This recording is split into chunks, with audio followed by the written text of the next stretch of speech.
What's good with everyone? This is your boy DJ's Raw Uncut Truth. Give you that raw content that you deservedly need. And we have to talk about it. Credit to Luka Doncic. We knew this game was going to happen. This was a revenge game by him because he stunk it up in the other game. The Hornets still wanted to trot out their small miniature lineup, and it failed big time. Devontae Graham got lit up like nobody's business. It was a massacre out there, and he took advantage of what the Hornets were trying to do. Rev, you watched the game. What's your opinion on this beat down that the Mavericks did on the Hornets? What's going on, everybody? Welcome to the barbecue. Hope you bought your potato salad and everything, you know what I'm saying, because we about to cook. I want to go to the comment of the night so far, and it's going to help me explain what I got to say about the game. DEJ reacts. He says, they're starting to take the joy and the confidence out of LaMelo. Their end goal is trying to make him passive like Lonzo. Absolutely. That's what I saw out of the game. Everything we said that the Mavericks were going to try to do, they did it. I mean, once again, we're making these points from the couch. We're making these points. When I was on the show earlier, I was driving. You know what I'm saying? DJ, you got a life, so you probably was doing what you do. How is it that we know before the game starts what's going to happen during the game, but the Charlotte Hornets coaching staff cannot prepare for this? That's what's constantly confusing me. From the beginning of the game, shot one, Luka Doncic had the green light. He was aggressive. He was playing downhill, and when he wasn't getting downhill, the Charlotte Hornets guards are so short, he had no fear of them blocking the shot on the outside. He was killing them with that step back three. Devontae Graham, barbecue chicken. Barbecue chicken. You know what I'm saying?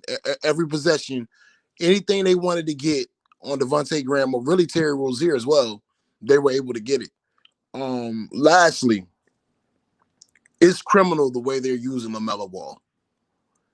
And I told everyone I was waiting on that game, and I don't think this is it yet, but I'm waiting for that completely horrible game from LaMelo, because what they're asking a 19-year-old kid to do, which is come off the bench and produce the way he's been producing, it's hard for 10-year veterans to do that consistently on a night-after-night basis. There's no chance to get a rhythm. I was hearing a bunch of excuses this week saying that, oh, well, on LaMelo's team, he gets to bring the ball up. And I said, no, he doesn't. Sometimes he just goes and does it. Bro, for the damn near the entire first half, Devontae Graham was running point guard. And did y'all check the minutes tonight? Devontae Graham doesn't sit any longer than 2 minutes. He doesn't sit any longer than 2 minutes. So it's hard for Melo to get a flow. His shots are limited. He missed his first 4 shots. He took the 4th shot, and the next thing you know, he was getting subbed out right after he missed it. You can't establish a rhythm like that. But I'll pass to the other brother. Yeah, you guys hear me? Yes, sir. Yeah, man. Like, I'm not gonna make excuses for Mel tonight, but because he was playing lackadaisical. But at the same time, I'm tired of seeing PJ Martin, Bridges taking the ball down the court and turning the ball over. There's got to be a moment where you just realize and say, this is a guy you drafted to be your ball handler. He's the best ball handler in the draft. He's the best passer in the draft. Why do you bring him into your team to be a shooter, a corner specialist? He's not. And then at the same time, even LaMelo's off games, he still contributes a lot. He's your best offensive rebounder on the team, your best rebounder. And then you sit him down for a guy who's like 6 foot, who is not going to be a threat to Luka at all. Even though LaMelo is still like a bad on-ball defender, he still brings height. And after a while, it's annoying to watch, man. It's really annoying to watch.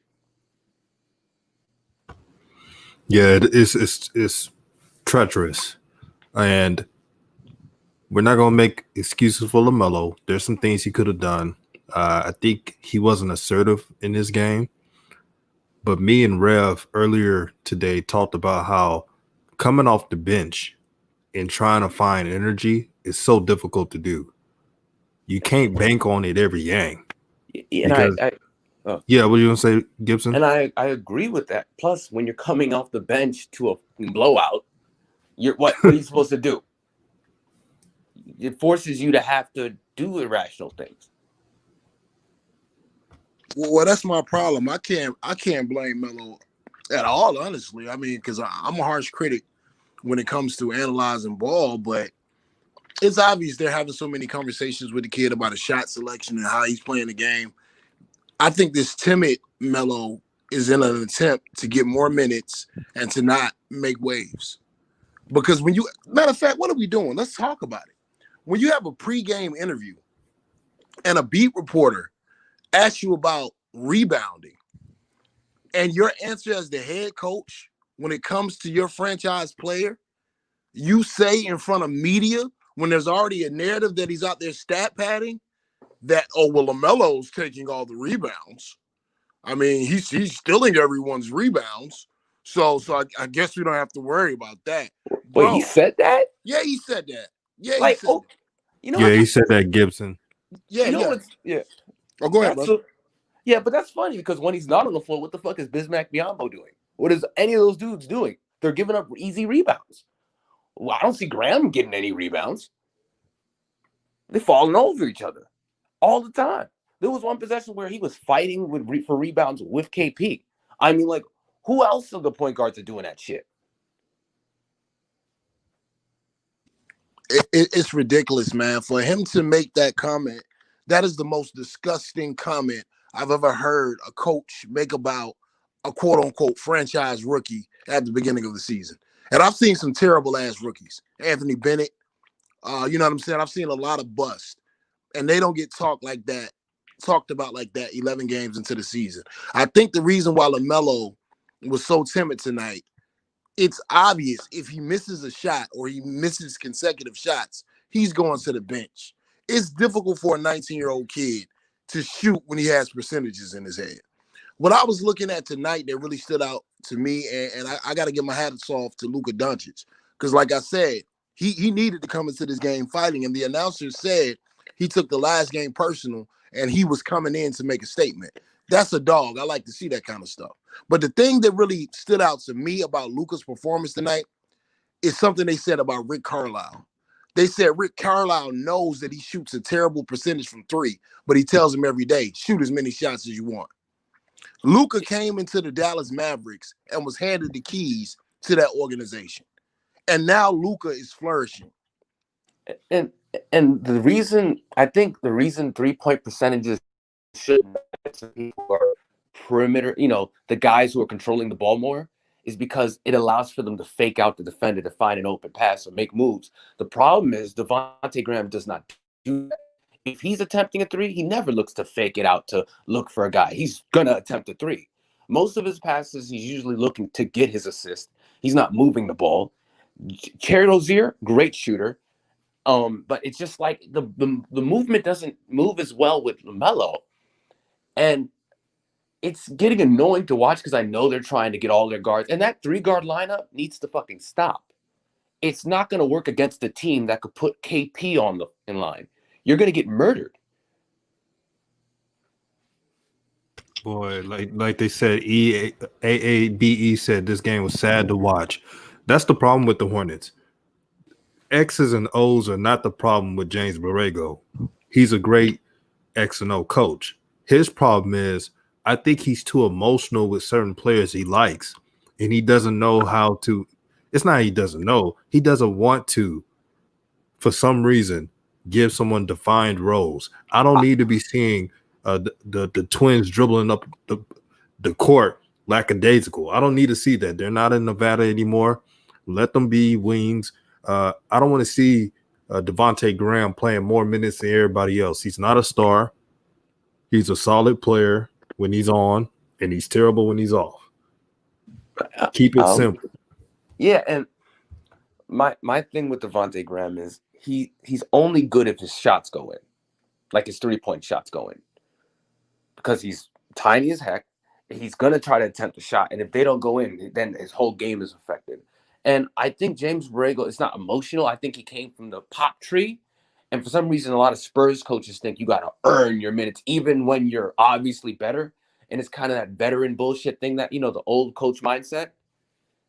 So even when it's quite obvious, they're still going to try to, we need to work him through it. And it's like, stop doing this shit. You're losing games because of it. And not even being Alonzo, like a LaMelo fan, because I could say Lonzo deserves to be benched sometimes. I understand the passiveness. We can do that, but not LaMelo. It's not the same. Like, LaMelo is a guy who needs the ball in his hands to make the moves.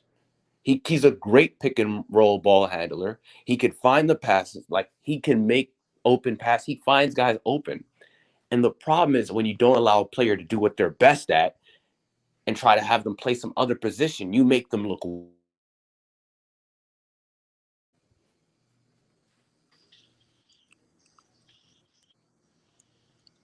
Brother, you still here? Yeah.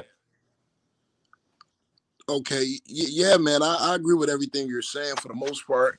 My problem is it seems like coach's tree. That yeah, cool. But he benched Dwayne Bacon for Devontae Graham quick as hell last year. I think it's an emotional attachment. I think it's one of the guys that came in on his draft, and he wants to look like he built this kid from the second round and made him a tradable asset and got him a lot of money and got him paid and doing right about his guys and all that bullshit. Bro, you weren't doing right about your guy when you drafted LaMelo on draft night. You knew the jig was up. And this is my problem. I want to ask a logical question to you, DJ, and everyone that's listening. The whole purpose of developing a rookie is to get him to the point where he's ready to play. When you put him in the starting lineup, you want him to be clicking on just about all cylinders in order to take that next step. Coming off the stretch of games that LaMelo just had, why in the hell would you not be starting him now? Because he's a rookie. Of course he's going to go through a slump. Of course he's going to go through times where he's not having his best game. His shot wasn't falling tonight. One of the reasons I think his shot wasn't falling because all of his shots were going either short air balls or they were hitting the back of the rim because he wasn't shooting with arc, because he doesn't have legs right now, because he's a rookie playing an NBA schedule for the first time in forever. This is why you move him into the starting lineup. So on nights like this where he lacks confidence, you can build him up in his rebounding. You can build him up with his length. And if you need a spark coming off the bench, you can use Devontae Graham. But now you've ruined that.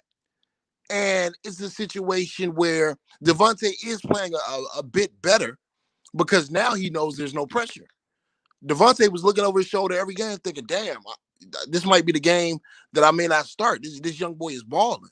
But now Melo was going through this slump, as I predicted. And Devontae Graham is shooting with more confidence. Yes, he's shooting a lot of shots. But when you got the green light like that, my overall point is this. If you're not going to move him in the starting lineup, and this is what I was saying to Hoop Jargon and what I was saying to the other guy that was on this channel. Yeah. If you weren't going to move him in when he was on this hot streak, when the hell are you going to move him in? Man, I wish he was on the Knicks so bad. I wish he was on a team that didn't have a bunch of gods.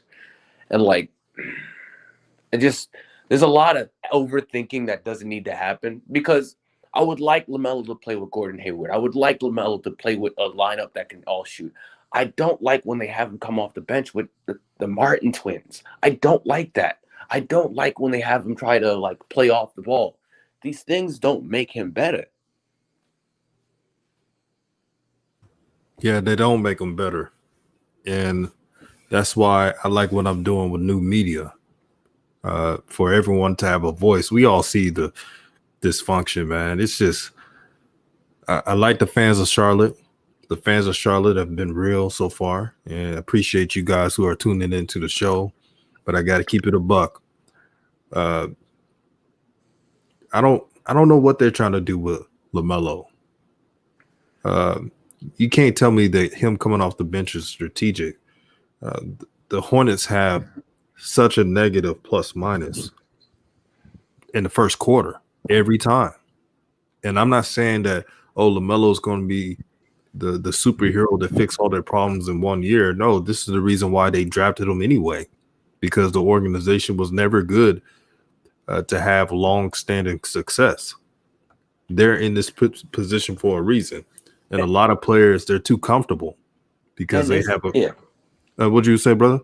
no, and it's also like it's not even about developing anymore. It's about winning because Devontae Graham is not bringing you wins. He's just not. Like he's not giving you the same results LaMelo does. Like that's the thing that annoys me. Yeah, I'm just gonna be real about it from my perspective. I don't feel like the Hornets look at LaMelo necessarily as their future. I have my reasons for saying that. I'm in 100% agreement with LeVar Ball. LeVar Ball was asking a rhetorical question that he already knew the answer to earlier this week when he did the interview with Fox, and he said, "What kind of marquee guy comes off of the bench?" I've been telling y'all for the last week and a half to 2 weeks that I question the Charlotte Hornets' intentions with LaMelo.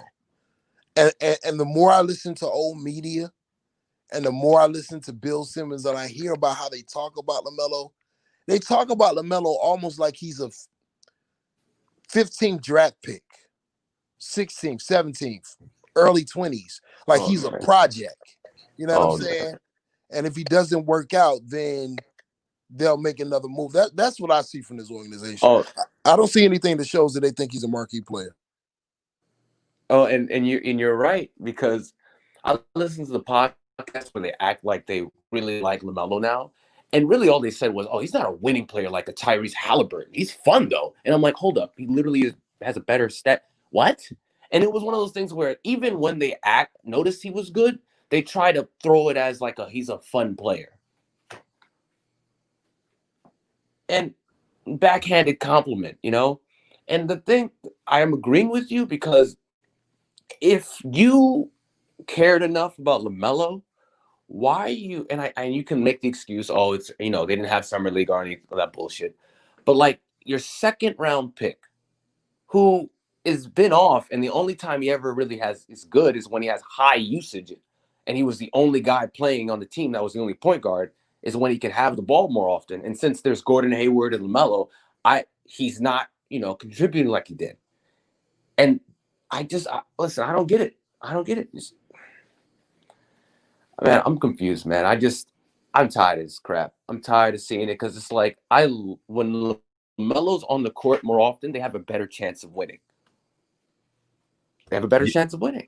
And brother, metrics show when LaMelo plays more than 25 minutes, uh, the Hornets are above 500. Now that is the stats. There's a reason for it. Uh, LaMelo, as we know, we never said that LaMelo's a pure shooter and he's shooting 40% all the time. We always knew that LaMelo's a streaky shooter, and since he's a streaky shooter, you gotta have him shooting 15 shots a game at least. But the thing is when it's defenders, it's not even about shooting for me. It's that his shooting opens up his actual talent to like make beautiful passes. And if you don't even allow him to get shots off, defenders not worried about it anymore. They know it's going to be Devontae Graham taking the ball, and they only have to guard Devontae Graham. If you don't use the weapons correctly, what's the point of even having the weapon? It's no point. It's no point in it, really. Like I said, I feel like the original reason why they drafted LaMelo is because of his name and his Instagram followers, and Jordan wanted to create revenue. He wanted to create interest in the Charlotte Hornets. They've done that. They promote and talk about Melo like he is in the starting lineup. You know what I'm saying? And really, they're just using the kid. Like Jermaine Jackson said when he was in Australia, they try to treat the Ball brothers like they're prostitutes. Everybody wants to make money off of them. And then they get mad when their father steps in and won't allow them to be used for dollars. And then it's, oh, well, LeVar's just trying to get rich, you know what I'm saying, and get money off of his sons. I don't understand. I don't understand what they're doing with Melo. I don't understand. I don't understand what they're doing with his team. Another reason why I question their management of LaMelo, I feel sorry for Miles Bridges. And unless they were showing me a plan where in the future, the near future, LaMelo Ball is going to be running the show. If I was Miles Bridges at the end of this extension, I'm getting the hell up out of Charlotte, man. Bro, there's no reason why Miles Bridges should be getting scrub minutes, man. The guy, he's so up and down, and the reason why he's up and down is because he's in his third year, and they play him like Melo. They play him like they do the same thing to him that they do to Melo.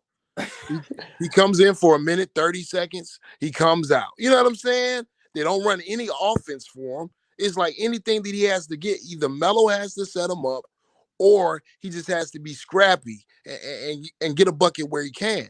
Like I don't see nothing about James Borrego impresses me. Nothing about him. I mean, he's not Luke Walton. I give him that, but like, it's just that rotation just bothers me. And like the thing is, when you see LaMelo coming in third quarter, and he starts turning it around, like he made 2 behind the back passes to PJ Washington for open threes. Then he finds a cutter. Then he like gets an N1, and then out of nowhere, James Borrego just decides to take him out and bring in Grant. I'm like, what are you doing? Let him cook.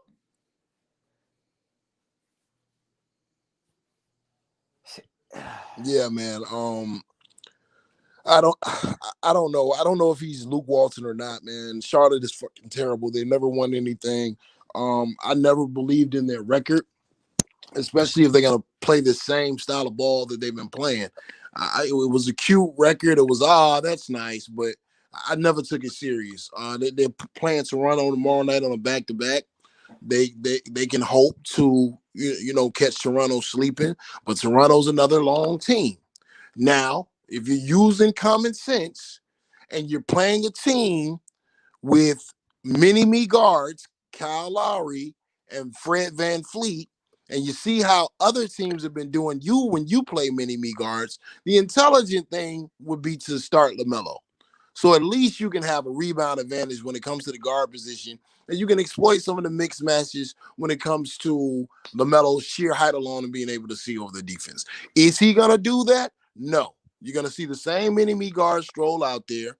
And if Toronto's not, if they don't feel like Charlotte's a threat, and they probably will because they're behind in the standings and they're in the East, you know what I'm saying?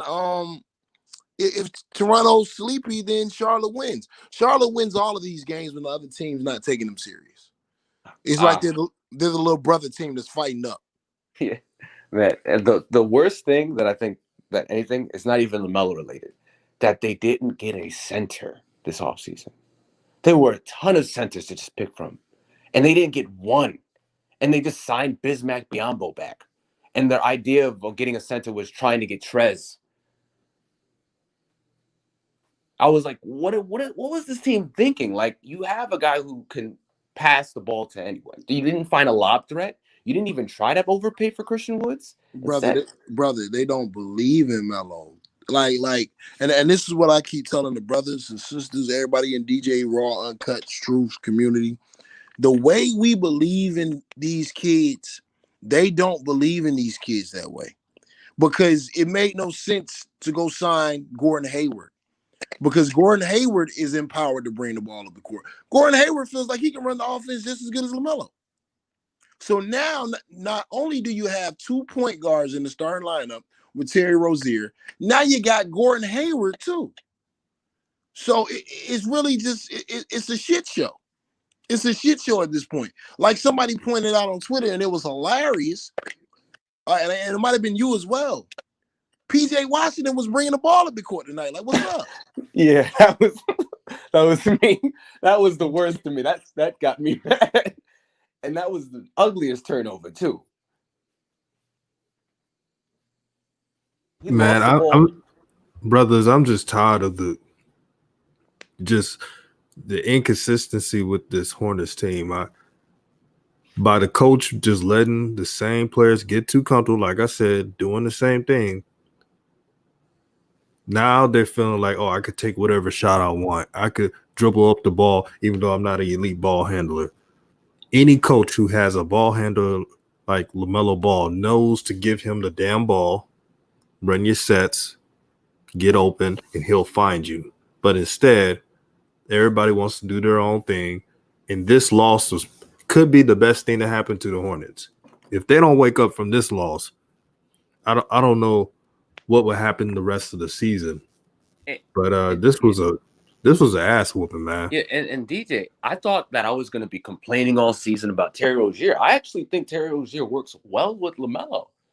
And I like PJ Washington with LaMelo. My problem is just when they decide to put the Martin twins, let just Devontae Graham do his thing, and it just slows down everything. And then when you put in Devontae Graham, and because he's off, it kind of forces Terry Rozier to be like the dribble guy to get his own shot because he's the only guy who can get his own shot. For everyone that's talking about the debate in the chat, talking about Allen for Bees and Monk, man, Monk just coming off a cocaine binge, bro. Ain't nobody trading for Monk, man. You're not about to give Jared Allen for no Malik Monk, man. So that's dead. And also, they wouldn't have traded for Allen if they didn't believe in him. They're trying to get rid of Drummond because Drummond's coming in on a contract year. Will this incompetent front office that is ran by Mitch Kupchak, will they go and get Drummond? Will they send Devontae Graham and package Malik Monk for his talent and maybe one more piece? I don't know. I don't know how serious Charlotte is about winning. I don't know their intentions. I do not know their intentions because they have a rookie point guard that is 6'7", that can score if you set him up to score, that makes everyone else on the team better, and you still got them on the bench. I don't know. I don't know if you want to make the playoffs. I don't know if you want to be a lottery pick so you can get somebody else just in case you feel like Melo's not going to pan out. I don't know what the hell they're doing in Charlotte. I don't know the offensive scheme. I don't know the defensive scheme. I've never seen a 2-3-1 zone where a player is defending the left wing and ends up in the right corner. I've never seen it. I don't know what the hell is going on. Man, the reason it worked with the Knicks yesterday, that zone stuff, is because the Knicks don't have any ball handlers or like good passers, and they tried that same crap with the Mavs. I was like, why would you do that? Why? You're gonna get carved up. I said the same thing. Why would you do the same thing that you did with the lowly Knicks, with the Dallas Mavericks, one of the best, probably the best offense in the NBA? I mean, you got to be on the best drugs or known to man to be doing that shit. And this team is just confusing. Yeah, and the thing you're right about, like I might be overreacting. I believe if they just had a competent center and they started LaMelo, they'd be an 8th seed type of team, 8th to 10th play in the tournament type of team. Agreed. Like easy, because the center can get the rebounds. They're not getting out rebound because that's usually why they're getting killed. They're getting out rebound. Like you're not going. This team is not a team you play small ball with. When you have KP and like who's that other guy? Another European guy. Bogut. Yeah, Boban or whatever. Boban. Like that guy's like 7'6". What's good? Like, what are you doing? And like, I still don't get it. I don't know why they re-signed. Not re-signed. Just had Cody Zeller, but they really thought that was somehow a smart idea. I don't know, man. Maybe they're trying to tank for like Evan Mobley, which I would forgive them. I have no faith in whatever the hell their plans are, bro. They'll tank and get some guy from Europe that played in the goddamn Kazakhstan league, knowing Charlotte, bro. Like I don't know what the hell they're doing, but I will say it was beautiful to see because me and DJ had just talked about the adjustments that other teams are making. It was so beautiful to see in the first quarter because I wanted to see what adjustments they were going to make for Melo. When Melo went to the scorer's table, Rick Carlisle, being a real hell of a coach, he sent Bobat sprinting to the table because now Tom Thibodeau has put the blueprint out on how to stop LaMelo right now in the half court because he's going ISO or he's coming quickly off of pick and the roll. And when he gets to the rack, if you have a big that stays home and everyone else switches, then really it's up to Melo to either get a foul call or to beat the big one-on-one. And right now he's not beating the big one-on-one because I'm sure he's going to the rack, worried about shot percentages, worried about taking a bad shot, worried about making the right play instead of, what they let Luka do, which is play the game and fill it out and learn what works for you. Somebody was on here last week telling us to, well, it was the last 2 weeks. A few people trust the process. They're going to develop Melo. Bro, I have no faith in them to develop anything. This is not the way you develop a rookie. You reward a rookie for having a triple-double and a near triple-double and having 6 games in double figures. Then you turn around and keep him on the bench. That's how you reward him? That's not even an insulting part. The 24 minutes is the insulting part. Like, what? Like, and to be honest, like that's why I always put prop bets on LaMelo when he's playing a team with not a really good center. Like that's why I didn't bet anything on like the Knicks, because I was like, they have Mitchell Robinson and Nerlens Noel. It's going to be hard for LaMelo. LaMelo isn't perfect yet when it comes to finishing, especially against teams with capable bigs. So like, you're right. Rick Carlisle noticed that and he got the blueprint. So it's just like you also can't get in the groove if you're only playing 24 minutes and Graham playing 36 minutes and only giving you 12 points. Why the fuck is he getting 36 minutes?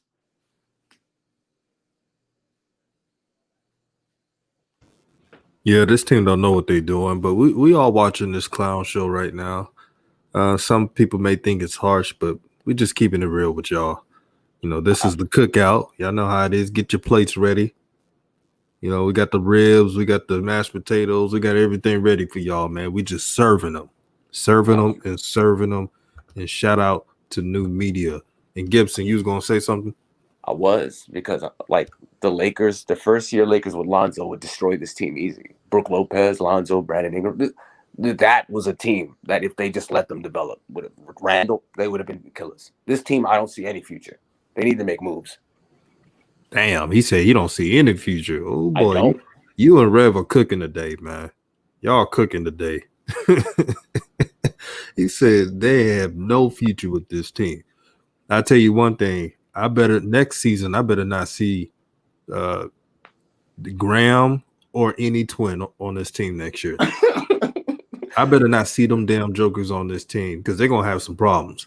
Get you a center, get you some depth, and they'll be fine. The twins be doing behind the back dribbles and a layup to get a layup. It just annoys the shit out of me. And then you turn it over. No awareness when there's two guys that close to them.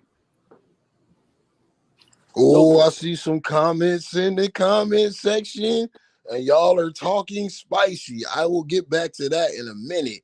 When it goes back to the train wreck that is the Charlotte Hornets, I think it all comes down to DJ. What are their true intentions? Melo's gonna have to start playing some tough ball and doing what a lot of players do, and he's gonna have to send his agent to go talk to him. I want to know what the fuck your intentions are with me. Excuse my cursing, but like, what are your intentions? What am I doing here? Am I developing or not? Because I was drafted 3rd, and my usage rate is horrible. My minutes are horrible. I got guys that are drafted after me that are already starting or closing out games. I want to know what's going on, coach. What do I need to do to improve? Oh, well, you need to play better on defense. Well, shit, Devontae Graham looks like a damn turnstile, a mushroom turnstile. Everybody's stepping on this man. Like it's difficult to watch. It's not just Melo either. That's what makes it so scary. It's not just Melo. Vernon Carey Jr. is over there collecting dust. Yeah. Like, I'm not saying Vernon Carey Jr. is going to be great, but like he's a big. He's big. He's better. He's better than nothing. Man, that's upsetting. That like I'm not even thinking he might be like good, but like you can't just. What are you gonna? Come on. For all of y'all that keep saying I don't care if they start him anymore, we've been saying that for 2 weeks. I've been hearing that a lot on this channel. That's the whole point. He has to start. That's what I'm trying to tell y'all. If he's allowed to be his game to be altered and for them to play him this way, it shows a lack of respect for him from the organization. For the comment that the coach said today about LaMelo's stealing all the rebounds. He's stealing everybody's rebounds. Bro, that shows you the level of respect they have for him, which translates to the Martin twins and Devontae Graham bringing the ball up the court. If you can't start after all of the things that he's done, talking about the X and O's on the court doesn't matter. Because what I learned tonight, what really stood out to me the most, more than anything else in this game, was LaMelo is on a very short leash. Extremely. Worse than Lonzo's rookie year. Like, worse. I'm glad somebody finally said it. I'm glad somebody finally said it. Would you say it again, brother? Worse than Lonzo's rookie year. Like, he's on a short at least than that. Like, at least Lonzo got 30 minutes. The fuck up. Spotty 30 minutes, but he got 30 minutes. 34, actually.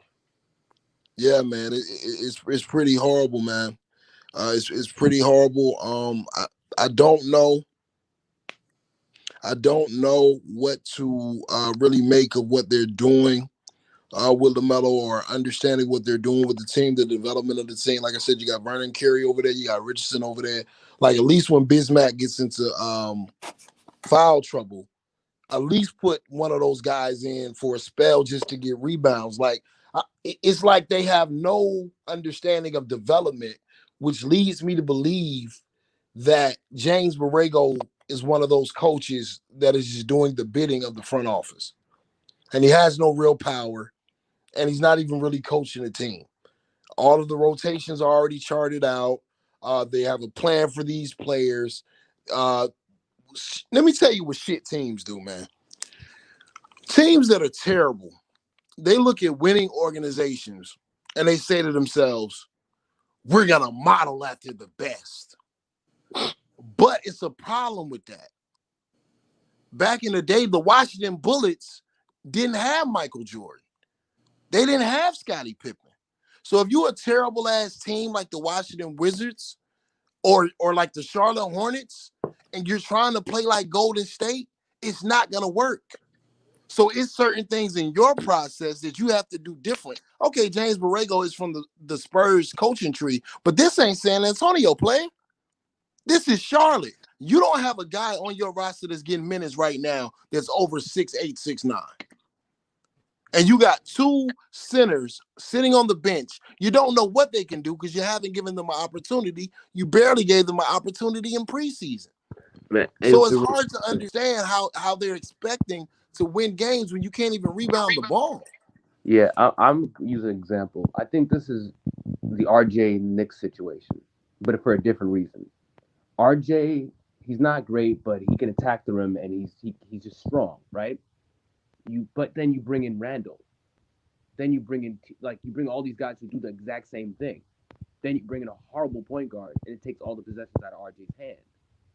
And it's like, are you trying to develop this player? And then in the end, what I think this organization is trying to do, they're trying to force a value trade. Hey, yo, Gibson, your volume's low. You hear me now? Yeah. Good. They're trying to force, and I'm this is me being optimistic. They're trying to force Graham to be valuable for a trade. I don't think they don't like LaMelo. That's not my thought. I think they're trying to make this idea of, well, take Graham. He's valuable. And, try to get something for it. That's why, Graham's getting so much minutes, even though he's underperforming. Joey Ramos, let me stay consistent. I don't want you to be confused. I don't want you to get the wrong impression of me. If you ever thought that I was a Charlotte Hornets fan, shame on you. I watched it because of LaMelo. So win, lose, or draw, if they're not doing things to develop this kid, I don't care if they win. You know what I'm saying? It would be nice for them to win. But what I'm looking at is a team that without LaMelo is pretty much the same roster as last year. So what are they really going to win unless they make upgrades? So I'm not one of those guys, and this is why it's hard for me to follow teams. Some guys are happy when their team beats their rival, right? But the rest of the record is 1-10. I'm not that guy. You know what I'm saying? But I know there are, and I'm not saying this to be disrespectful to anyone, but some people who are heavy consumers, they're happy with the one win. No, I want to see what the trajectory of this team is. Are you building around LaMelo Ball, or is this your sideshow project that brings you a lot of views and brings you a lot of hits, and if he doesn't acquiesce and break to your system, then you're gonna move on in 2 or 3 years like you did Lonzo. I'm just speaking the facts and the truth because you're not showing me that you think he's a franchise player. That's not what I'm seeing right now. Yeah, and that's how my opinion goes for first year rookies on bad teams. Like when Lonzo was on the Lakers, I looked at it very differently. I said you need to work with him if you're going to use him correctly. Of course, later down the years, I expect more from him. But when you deal with the rookie and you're not a good team and you're not trying to go to the playoffs, or even just, I mean, I just don't get it. Like my thing is, if you're the Sixers, yeah, you need to win now because you have the talent. The Charlotte Hornets don't.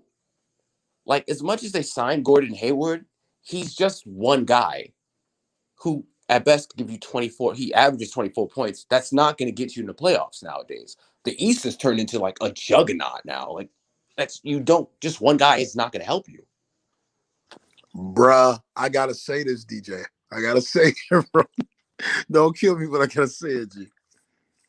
So I'm watching the Pelicans versus the Clippers game, right? And it's the fourth quarter. And I just saw Brandon Ingram dribble down and hand the ball off to Alexander Walker to run the offense.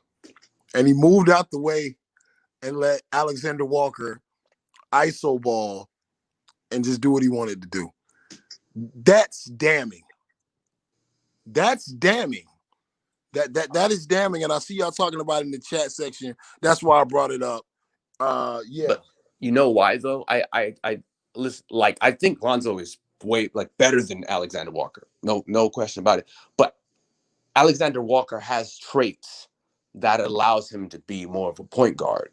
If he were smarter with the ball, he would be better, but he's not. Like Lonzo is smart enough to move the ball. He makes he's a game. He moves the game. He doesn't like mess up the offense. The problem is he doesn't bring you more. Nah is a terrible like decision maker, but he can bring you more. Your volume cut down, brother. Oh, like what I'm saying is not at the level of Lonzo, but like in certain nights he'll bring you more because he could do more with the ball. Yeah, he has no conscience and he's a bucket. I got to give him props. He could score that ball. Yeah. Is it true Mark Jackson said that Alexander Walker is trying to take Lonzo's spot? Like the thing is, Lonzo is such a good defender that like that would be dumb for them. But then you bring in Bledsoe.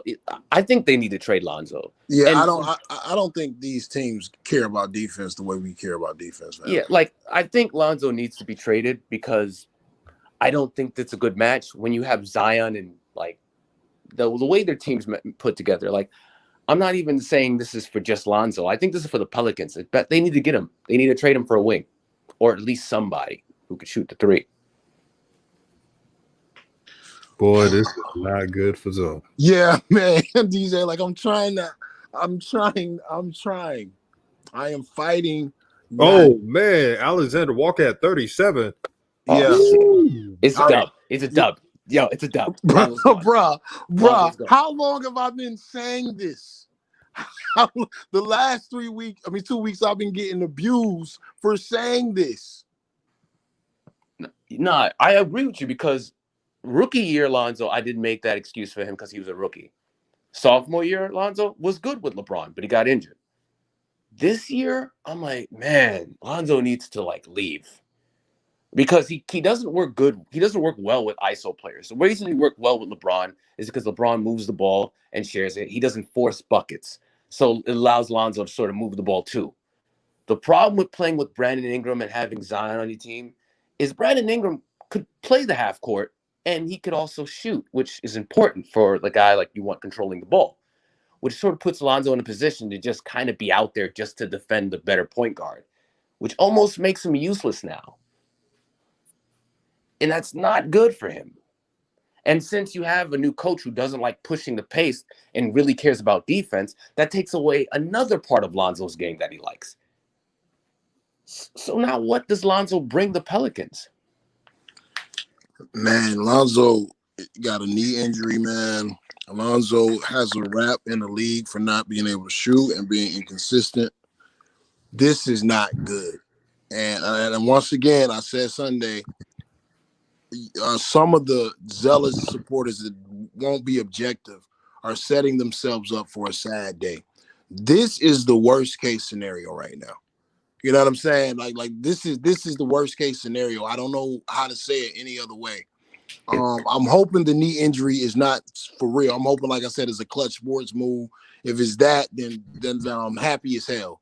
But if the knee injury is real and he's been injured every year, it's going to be hard for him to find the value that he wants on the market. Rich Paul is a hell of an agent, Yeah. but in order to find what he wants on the market is going to be difficult if that knee injury is real. And it's not even a shot that I think that hinders his game. I think it's his ball handling ability. That's the big problem that no one ever brings up. Everyone's like, "Oh, LaMelo and Lonzo are just the same." It's like, no, they are not. The problem with Lonzo is that he cannot move the ball from A to B on the court because if the guy just gets tight enough, he has to force a pass because he can't dribble. And so that limits him for even having a shooting night where even you guys ever notice when Lonzo is running down the court, he has to watch his dribble in order to get a layup? Why do he always slows down for a Come layup? on, man. Come Because on. he can't dribble.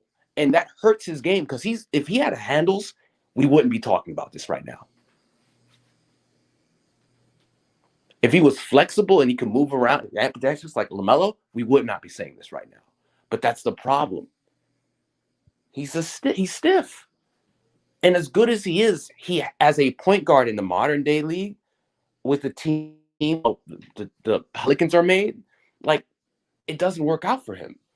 Like the reason Lonzo works with like players like Randall and Brandon Ingram when there's open court when they have Brook Lopez is because Randall will force to get inside and Lonzo could force easy assists to him. Like Lonzo, his first 2 years wasn't needed to like have to like attack because he had LeBron, he had Randall, he had people to do it for him and he could make the plays. But when you have a shit team like the Pelicans and like you have to play with Jackson Hayes, who doesn't know where he is on the court, and now they have to look to you to do something. And since Brandon Ingram got better, it's like, do they need you now? And that's the point I was getting at when they drafted Kyrian Lewis, the way they've been trying to accelerate Alexander Walker. Also, for all of those that make the comments that Alexander Walker isn't a true point, the age of the true point guard in the NBA is dying, bro.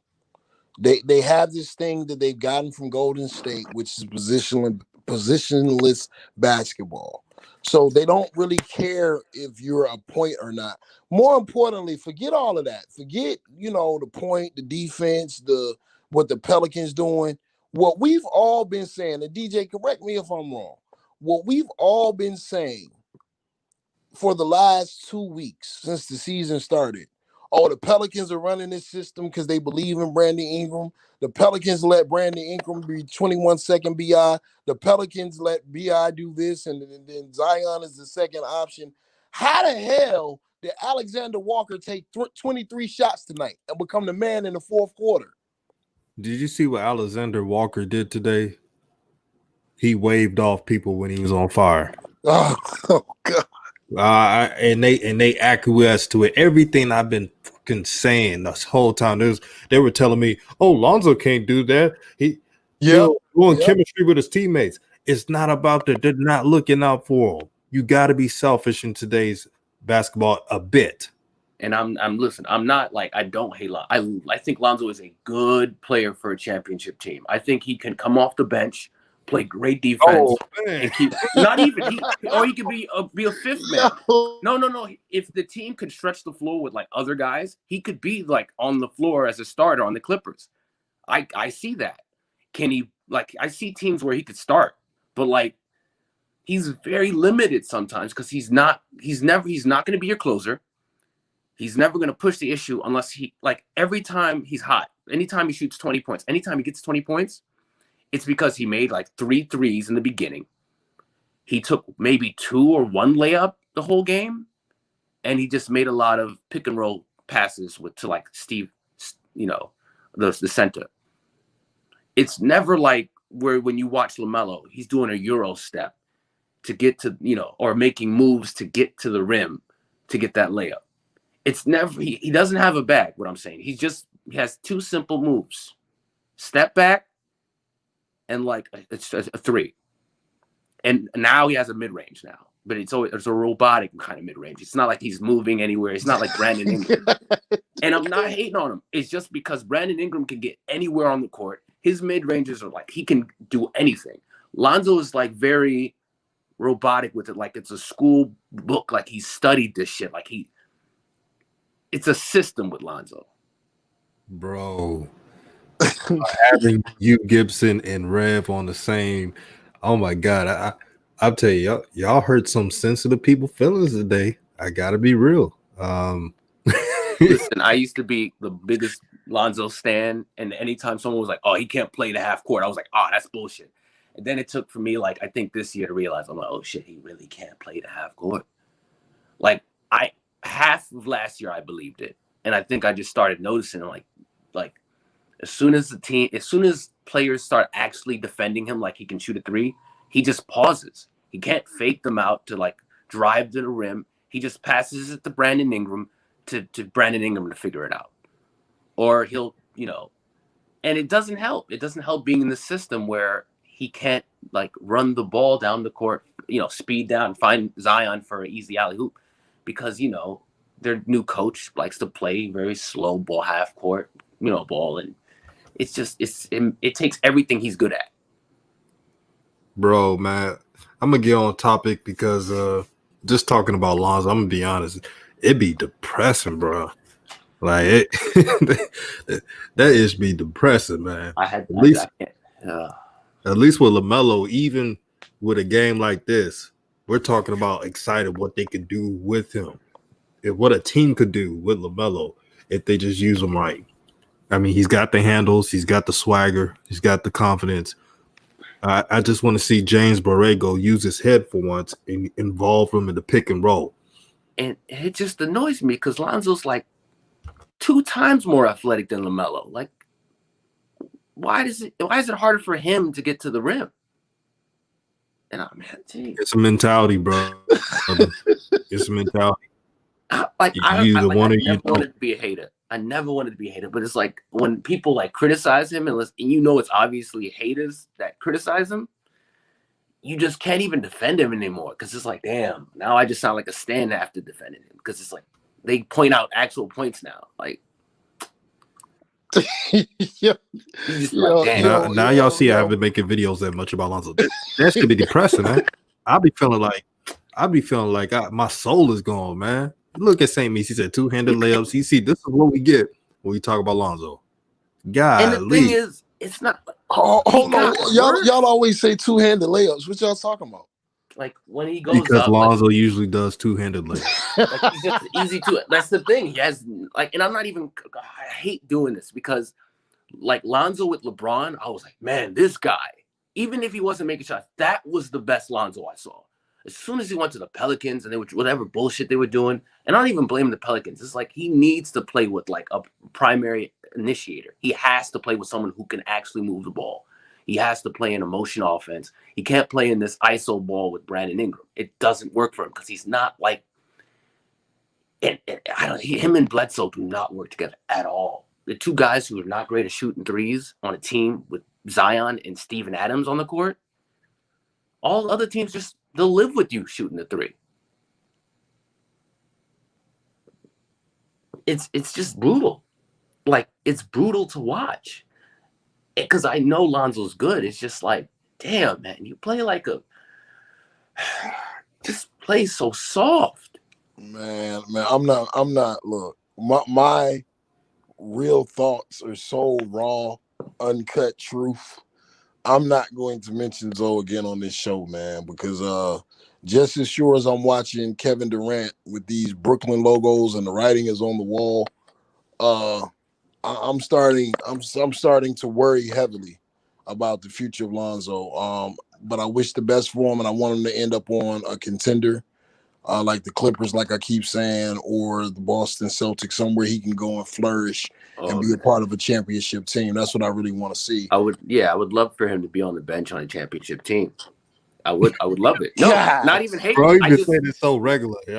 because like it wouldn't be disrespectful. He wouldn't be on a bench on a bum ass team. That would be way worse. At least I can go like, hey, you got a ring. Like join the Lakers, you get a ring and no one will cut your ass. You can say I have a ring, but like joining a team in which they're bad and you would come off the bench. Bro, Lonzo done the press give him so much. Now he's okay with him just coming off the bench. Listen, Lou Williams comes off the bench. Okay, there's some good players who come off the bench, and I know Lonzo could just go on a team, the impact, defend the best player when they needed to be. When crunch time, he could still come on the court to make sure Damian Lillard doesn't score 20 in the fourth. He still has value, but I just like watching him. He's not your point guard you want to be starting with at all. Bro, St. Meese is out here. He said, I told y'all last year to hop off the bandwagon. Damn. Like, listen, I know it's shameful, but like, I'm happy LaMelo came to the NBA because I was just like, damn, son. LiAngelo and Lonzo just, oh, man. Oh, man. Come on, man. It was brutal. Because I used to get at people who were like, oh, Lonzo's going to be a bust next year. Like, I bookmarked that shit. And I'm not rewriting that. I'm not going back to comment on that. Like, you getting 3 turnovers and 4 assists. Where'd that happen at? What happened? And I can't even make a coach excuse this time. It's not like with Luke Walton where they bring him in and out and bring him in and out. Like, Van Gundy gives him minutes. All right, guys. I'm going to resolve your depression, and we're going to talk about LaMelo. Y'all willing to do that? Yeah, I could go back. I could go back. I mean, but the problem is, hey, man, what y'all want from me, man? I'm definitely not going to talk about Zoe, but I'm slick. Call me the resident pessimist. If hoop jargon is warm, take Walter. But shit, I'm slick depressed about this Hornets game tonight, man. Like, it's difficult for me to talk about it because it's like I saw this kid hit a peak so early with this triple-double and the games he's been having. And I want to feel excited about his future. And then I listen to the coach. And then I listen to the GM. And I see the way that they use him. And I see the way that they treat him. And then I see a game like tonight. And it just leaves me with more questions. Look, I'm on this show with more questions than answers. I don't have answers. Yeah. I don't have this thought in my head or this view in my head. Oh, they do think he's a franchise player. I've seen no evidence. Yeah, I don't know what the hell they think. I don't care what the Hornets think, because the one thing I can tell you the difference between lots, even I'm bringing it back, but I'm gonna bring it to this subject because I agree with you. The difference is that I've noticed is I haven't had to defend LaMelo like I did Lonzo's rookie year. I haven't had to do that. That's why I'm not worried about what the Hornets do. They could trade his ass. I don't care. I haven't had to defend this dude. That's how I know he's real. I haven't had to say, oh, it's just off game, blah, blah, blah, blah. He still does shit. And it's like he looks to try to get double digits. He doesn't just fade away like a ghost. Like, that's why I know why you're worried about the coach and the Hornets. I don't care. I'm just at peace with this one. I'm at peace. I hope the Hornets decide to be dumb, trade him to the Knicks, just, give him reason to like it. Just trade him to the team. Brother Ship will take peace for me and you both. But I got peace on my mind, and it ain't that kind of peace. Like straight up, bro. Like, it's insane the way they doing this kid. And we can't act like talented players have not come to the league and come to the wrong system, and their careers are derailed. And that's why I think new media is so important. Like, somebody was making a comment that the coach was upset with 3-point conversions for asking about the starting lineup. Oh, well, get over it. People are buying tickets. You know what I'm saying? Well, people have been season ticket owners for years in Charlotte. They deserve answers. Like, it's our job as new media to put the pressure on these guys, man, and say, no, we're not going to allow you to blackball these kids and this family like that because you have a personal vendetta against their father. Yeah, and the thing that got me laughing was when the coach was like, "Man, it started off really slow." I'm like, "You mean like most of the games you've been playing? Like, are you? Is it not getting to you yet?" Like this is the thing.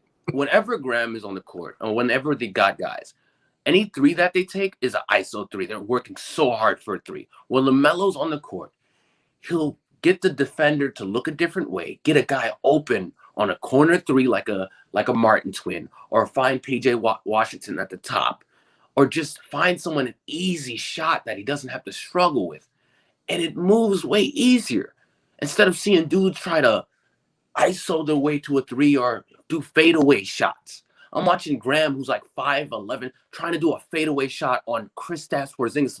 What the fuck are you doing? Like, move the ball. You cannot shoot that. Why are you shooting that? And they have like 24 seconds still left on the clock. Like, why are you doing that? And then when Martin has the fucking goal, I'm sorry, can I curse? Sorry. Has the goal to shoot, like run down, go down the court and just shoot the ball without moving it. That I was like, man, if I was the coach, I would have sacked this motherfucker down. This is the type of shit that needs to stop. It's like everyone was gushing over this team being the top at assist. And then you find out that LaMelo's a 99 percentile at assist. But no one seems to put those two things to fucking together. When LaMelo's on the court, this team is the top in the league at assist, for assist. You know what I'm saying? And yet you don't play him. And like everyone brings up, it's like logic. And this is not like fuck development. If you want to win, don't put a 5'11" dude in it for a team that their point guard, who's Luka, is like 6'7" himself. Who is Graham defending? Who? He can't even defend Josh Green. What? Who is he gonna stop?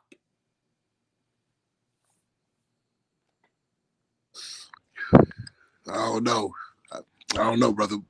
Shout out to Pelican fan 84. What's going on, my guy? He said, no cap, this guy that is talking right now always says dumb shit, but he's right when he speaks about Melo. Well, thank you, my friend. I'm glad that you appreciate 50% of my takes on this channel. That was a very nice insult. That's that was smooth, bro. But nah, man.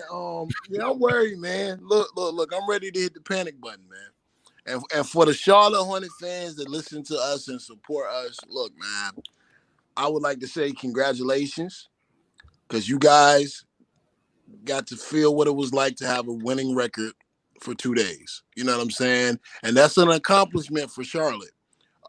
Put pressure on your coaching staff. Put pressure on your local media. New media, we support you. We'll try to get any questions asked. We'll bomb rush these hacks and shines on Twitter that do nothing but degrade the young man and degrade his family. We'll keep going at it. But the only thing that's going to cause change is the fans. Yeah, Charlotte fans, fuck you out. You shouldn't have got the third pick. I'm still mad at that. The NBA gave you out too much, man. Bro, Gibson, you a savage, man. Come on, no, but they're too damn. They didn't even have like the worst record in the NBA. Why they getting it, man? They fucking over the Knicks. They really fuck over the Knicks. The Knicks needed a point guard, and they gave it to fucking Charlotte, who literally has like 3 dudes who can dribble the ball. Man, I can't cap. I ain't want to see LaMelo with ball hanging ass JT Barrett and Randolph. I ain't want to see that. Man, I'm gonna tell you. And I'm not a Knicks. It would have been ugly, but he would have had the ball in his hand because Alfred Payton would have started over him. There would have been no denying him his starting lineup. Oh, to the people that say get St. Meats on the stream.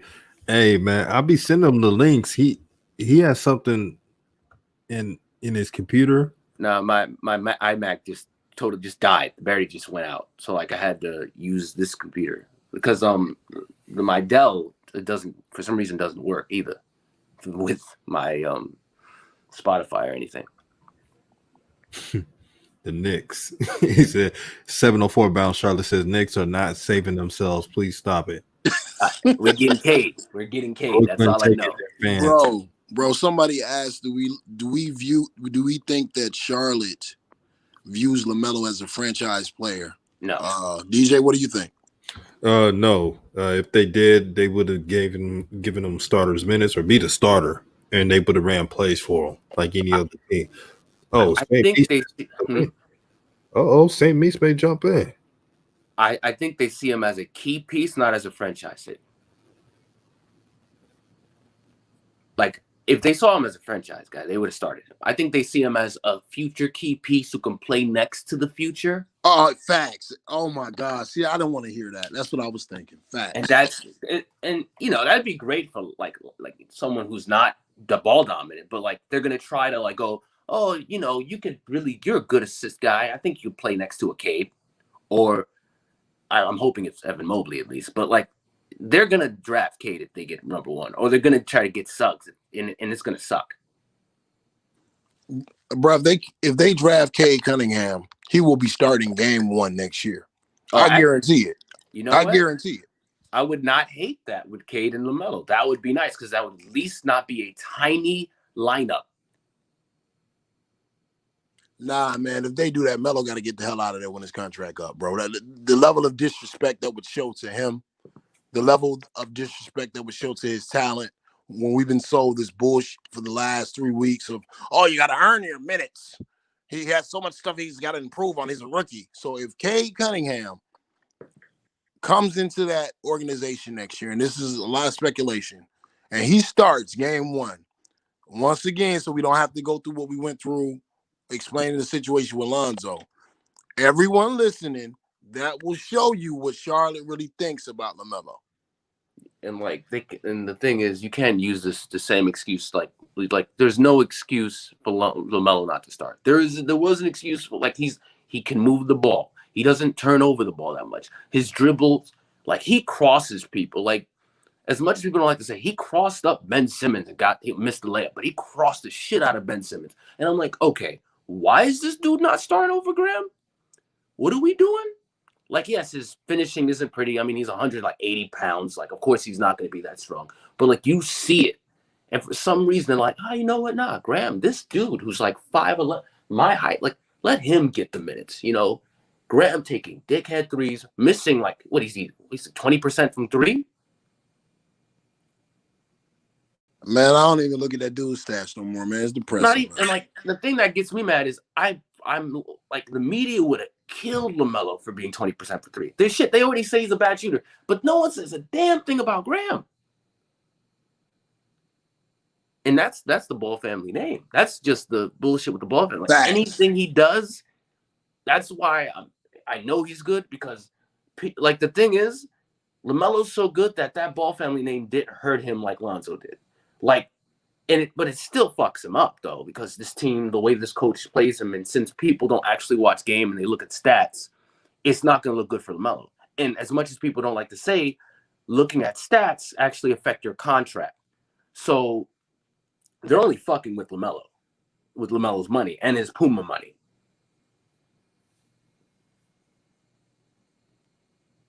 You know what's crazy? And I don't know if Clutch is going to do this, and this is the last time to talk about this. Fizzo, right? To be honest, they could get both Kyle Lowry and Lonzo. That's a dream scenario. That's it. I don't think that. If they can get Kyle Lowry and Lonzo to the Lakers, I pray for every team. Because as much as I'm not high on Lonzo, if you put Lonzo on the Lakers, who are already packed with defensive players, like, who's stopping that team?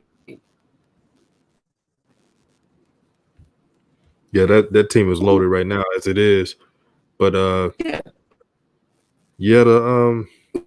Hornets are what, like, the voice of Coach Green of Minnesota and the Cardinals. They are who we thought they were, and we let them out the look. You want to ground them? Ground it. But they are who we thought they are. The Hornets. It's painful. It's painful because I'm like, the Hornets, they only need just another player who's a big man, or just like 6'10", and they're a above 500 team. I mean, Gordon Hayward's injured now, so they're just going to be bad. Oh yeah. Thank you for bringing that up. Hey, everybody that was applauding that Gordon Hayward signing.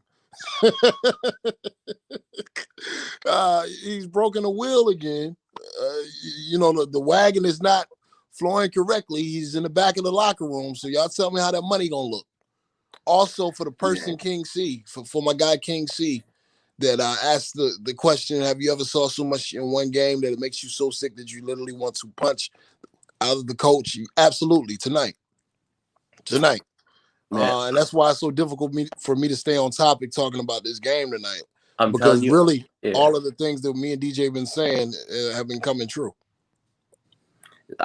As much as they did play a great team, I still saw that as a winnable game. I think if Coach Riggle just understood that he's playing a big team and just realized that maybe I should put a better starting lineup up without like two guys who are short, it's just like adjusting to the team you're playing and not trying to play everybody the same way, or playing LaMelo, like at least play him a minute and stick with that minute. Don't play him 30 minutes one night and then play him 24 minutes because he's off the next night. Stop doing that shit. Stop being weird, nigga. Stop being weird. Like, that shit bothers me, man. It's like, figure out what you want to do. Because if you like what you said, Revolution, like if you confuse LaMelo, he's thinking about that in the back of his fucking mind. You don't need a player who likes to freestyle with the ball to be thinking about shit and sticking, like passing it out to someone else. Calm down. They're just developing him. It's just the process of the Charlotte Hornets, who have 12 banners hanging from the Raptors. Calm down. Listen. If LaMelo was like dropped all the way down into a championship team, I would totally agree with this. He shouldn't even be playing minutes. They should just have him in practice. But he's not. He's playing with the fucking Charlotte Hornets. The Hornets, who the starters are not even good. Like, half the times, they get busted by, like, every team ends up getting, like, 13, 14 points as soon as LaMelo comes in. They're up. The other teams are usually up by, like, 6 or 7 points. Out of nowhere, LaMelo comes in. The ball fucking moves. They get back. They sit LaMelo back down, or I think around, like, late, right as soon as the second half comes in. No, second quarter. And then they go back up, like the team beats the shit out of them again. LaMelo comes back. It's already too late. Usually the second time they bring in LaMelo because they're already up by. Yo, Gibson. I want you to answer this question. Shout out to FYL Sports Debate. He says the Hornets played a great team tonight and made a valiant effort in the comeback. Applaud the growth. What do you fuck that? Fuck that whole shit. That was not valiant. That was garbage. Straight up garbage. The fourth quarter, he just gave that game up. When you have both fucking Martin twins start the fourth quarter, and you think that fucking works? How? That's not. Nah. I'm sorry. You start like James Borrego. When has it ever worked when you start both of them and you get back a comeback lead? You could have literally just sat down one of those motherfuckers and had LaMelo play. Luka was toying with them. Oh, this dude's delusional. Okay, so what? Let's play Martin twins more than LaMelo because that works. I'm sorry, man. Bro, Gibson is cooking today. God, I'm glad I invited you on the barbecue, my brother. And of course, the thing is with these guys, they're like, listen, they were outmatched. I'm sorry, isn't this the same team they beat by like 30? They were outmatched. You know what the difference was in that game, Gibson? What? The ball was in LaMelo's hand. And I'm tired of this. First of all, they weren't outmatched. It's because they just Coach Jim Borrego, whatever his name is, Borrego, he's still playing like he doesn't know who his guys are. When you this is the thing. The Martin twins, I give them this. They're good defensively. But the problem with them is when you make 3 or 4 passes, they try to find a shot. As soon as they get the ball, they have to do crazy dribbles to get a layup. And sometimes it works. I give them credit. But most of the times, as soon as I think the team already knows what they're doing. They get double teamed a little bit. They start struggling. They lose the ball because they try to make a fancy ass fucking pass. Same thing with Miles Bridges. Is when Miles Bridges is not looking to attack, and he's looking to like dribble the ball or try to make a play for the other team. He always does dumb shit. It's like you need to like let these guys know their role. Stop having them do too damn much, and you won't get spanked. They could have lost by 5 tonight. And I would have been okay with that if they would have done it correctly.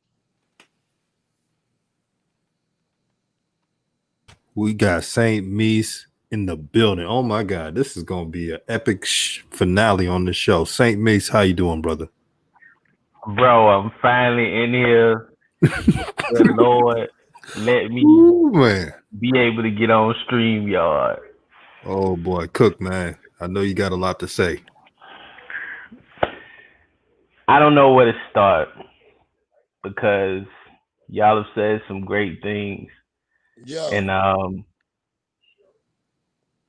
you know how I feel.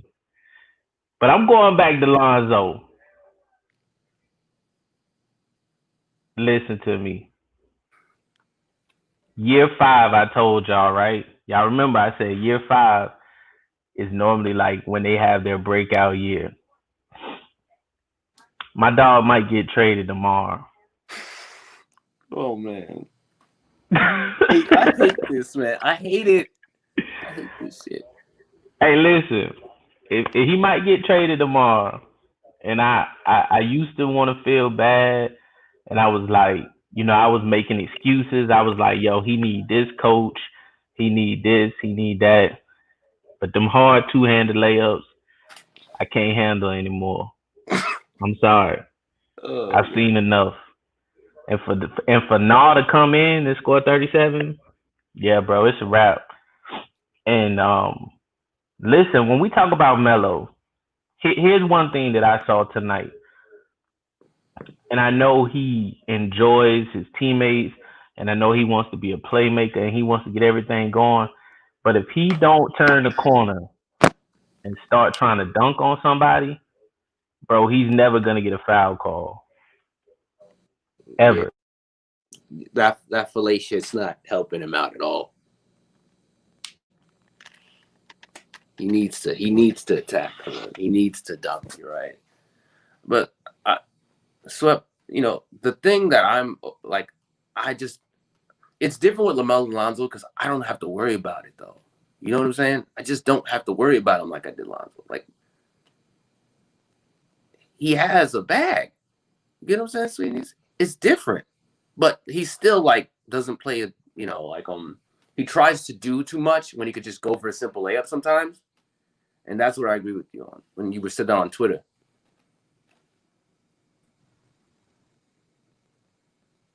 You there? Yeah. Oh, I'm here. Yeah. I saw Rev. He kept coming in and out. Yeah. But now, like, you're right. He needs to start attacking the rim. Like, stop trying to do like nice, sweet things. Just go in and attack so he can get the fouls. Because that's what makes stars is just getting to the line.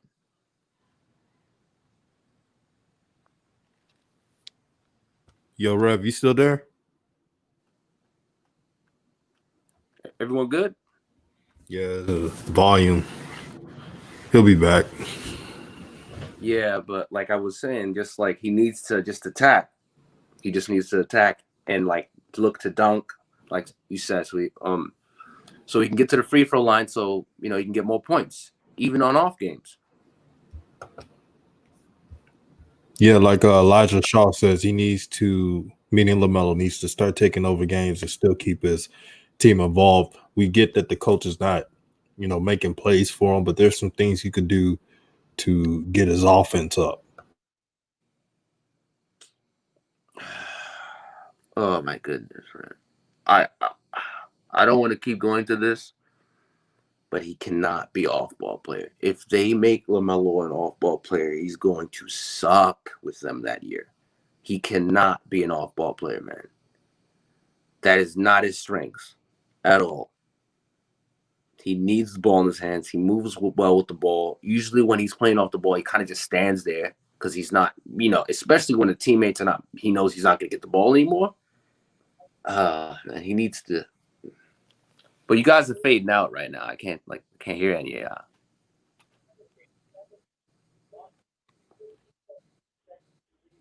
Yeah, I see what you're saying. I'm gonna end this stream though, but it was a great show, and you brothers put in some good talking points. So it was appreciated. I hope you come back on the show more often, Gibson. You've been pretty raw on this show, bro. Shout out to Saint Meese, Rev. Shout out to everybody in the chat. Shout out to everybody who supports new media, man. Thank you for those who subscribe to the channel. Make sure to hit the bell on the subscribe button area so you can get notifications on every single live stream we do. All praise to the Most High. Peace.